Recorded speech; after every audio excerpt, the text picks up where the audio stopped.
Government cannot function without the trust of the people.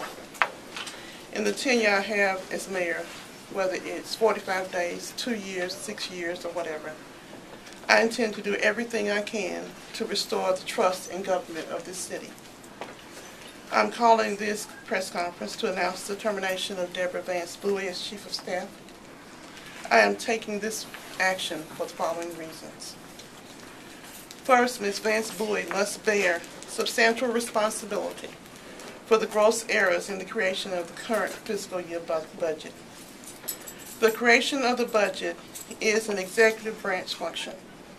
The City Council is restricted by law from even requesting information directly from department heads. Thus, it is the executive branch of government that bears responsibility for the veracity of the budgeting data. We can argue whether it was the budgeting process that was flawed or whether it was management of that process. In either case, Ms. Vance-Bowie must bear responsibility. I have talked directly with Steve Saylor, who says he was informed, that he informed Ms. Vance-Bowie as early as June that the budget was in trouble. Ms. Vance-Bowie says that is not the case. But it is irrelevant who is correct here. It doesn't matter. Mr. Saylor worked for the mayor's office, and Ms. Vance-Bowie was the chief of staff. Second, on my first day as acting mayor, and maybe even a little before, in a meeting with executive staff, Ms. Vance-Bowie informed me and the rest of the staff that 2 weeks earlier she had given valuable information along with administrative emails to a reporter for the media. She admitted that she gave this information to the reporter because before she gave that information to the mayor or to the city council. The mayor, please get me right, that the media is entitled to information about the city's finances. No problem about that.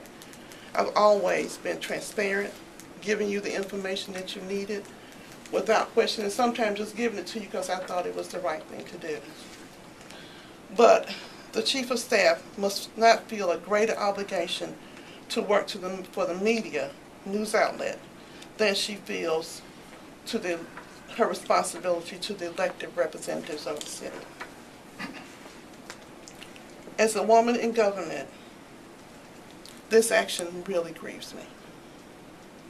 It's so seldom that women get to the place where they are in charge of things. So this is not something that I take lightly. I have been very troubled by all this, but it is something that I have to do.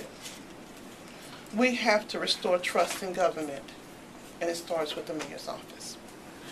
To that end, I have appointed this morning the interim chief of staff as Kevin Moore. I have known Kevin Moore for a number of years. He has worked for city government for 14 years. He is 40 years old, if I can tell your age. He has a BS in business administration with a concentration in accounting from Sanford. He has public accounting background. He worked in finance for 4 years in accounts payable, paying the city bills. I met him as a budget analyst for the city council. He has been the principal accountant for community development and is now the business manager for park and recreation. The chief of operations will assume a lot of the duties that the chief of staff had during this time until we can figure out the money issues that the city of Birmingham has.